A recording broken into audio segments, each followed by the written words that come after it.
Nous sommes ici dans le parc de Montaigu, à proximité du Féru des Sciences, où nous avons installé cette œuvre dans le parc.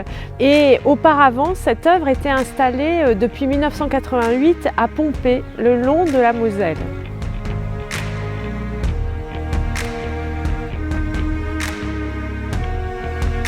Quand ils étaient sur le bord de la Moselle, je me lamentais parce que je les voyais vieillir, quoi.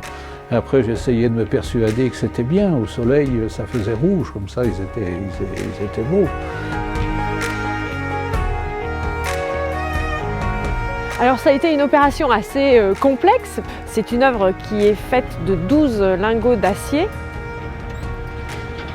Ça nécessite des moyens de levage importants puisque chaque lingot pèse entre 4,5 tonnes et 5 tonnes. Donc du matériel et puis une connaissance de la manipulation des œuvres.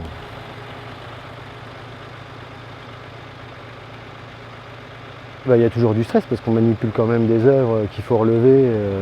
Le terrain étant tellement meuble que même les cales du camion ont cédé à un moment et on s'est retrouvé dans une posture un peu fâcheuse. Mais bon, voilà, on est arrivé à s'en sortir aujourd'hui, donc c'était l'essentiel.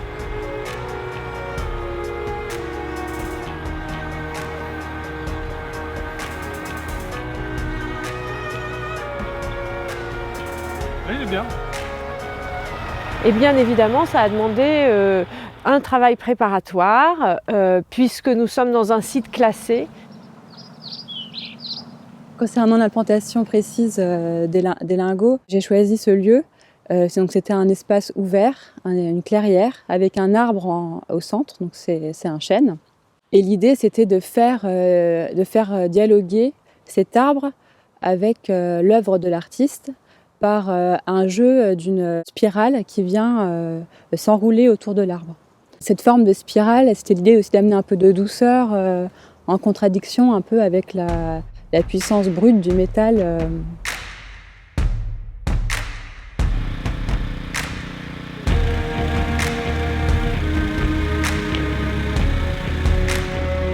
C'est un bain de jouvence, là, on les a bichonnés, les restaurateurs sont venus, ils les ont brossés, cirés.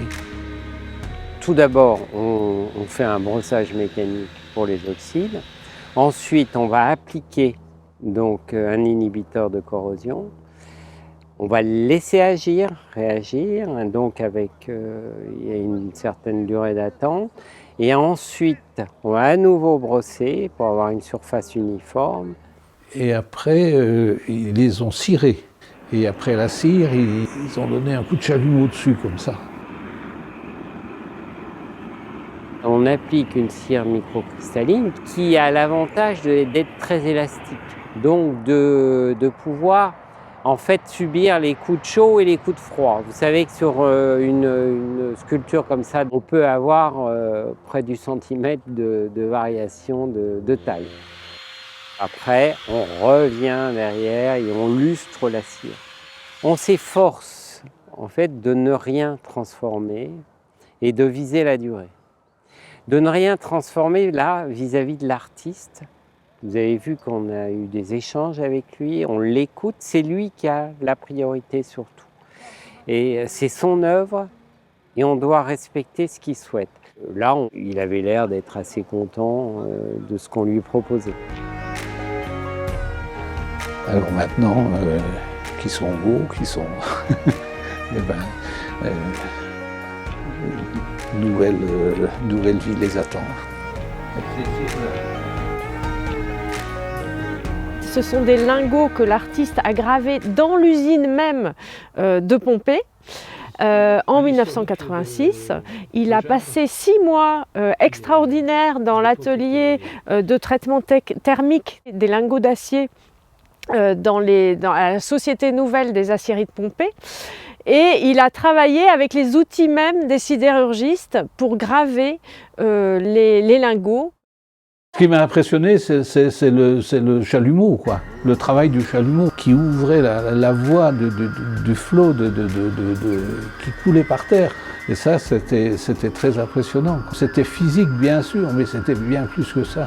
On était dans le feu, dans l'acier, dans tout ça. C'était un autre monde. Et quand les sidérurgistes passaient, et qui me regardaient. Il rigolait, il disait il va se cramer, quoi, c'est pas possible. Parce qu'ils ne travaillent pas du tout comme ça, les sidérurgistes. Les sidérurgistes, ils travaillent, c'est propre, c'est net, hein, et moi, ça brûle de partout, quoi, ça crame de partout. L'artiste est intervenu en 1986 après de multiples efforts pour rentrer dans l'usine. C'est un artiste lorrain qui habitait à proximité de l'usine et qui voulait vraiment venir travailler dans cette usine-là. Quand j'ai visité l'usine, je suis passé à la gueule d'enfer. C'est la confluence de la Meurthe et de la Moselle. On a fait l'usine à cet endroit-là, précis. Et il y a, comment dire, cette confluence qui m'a suggéré d'appeler ça les gueules d'enfer, quoi. De faire des visages de sidérurgistes ou d'hommes, des gens qui travaillaient là. C'est une œuvre très forte pour le Féru des sciences, puisque en quelque sorte c'est un hommage aux sidérurgistes et à la sidérurgie lorraine. Il faut savoir que l'usine de Pompée était quand même le fleuron de la sidérurgie au plan national. Et dans les années 70, il y avait plus de 80 000 ouvriers dans l'industrie sidérurgique en Lorraine. À la fin des années 70, les usines ferment, des milliers d'emplois sont supprimés.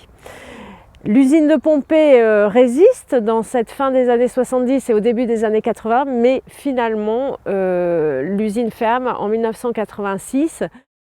Quand j'ai fait les lingots, il n'était pas question de fermer l'usine. Et puis, au fur et à mesure que je travaillais,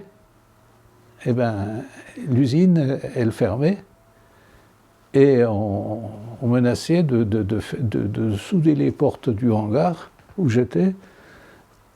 Puis les lingots étaient dedans. Là, il a fallu faire des pieds et des mains pour arriver à les sortir, quoi. Oui, c'est devenu une mémoire ouvrière après, mais sur le fait, c'était avant tout le travail de la matière, quoi.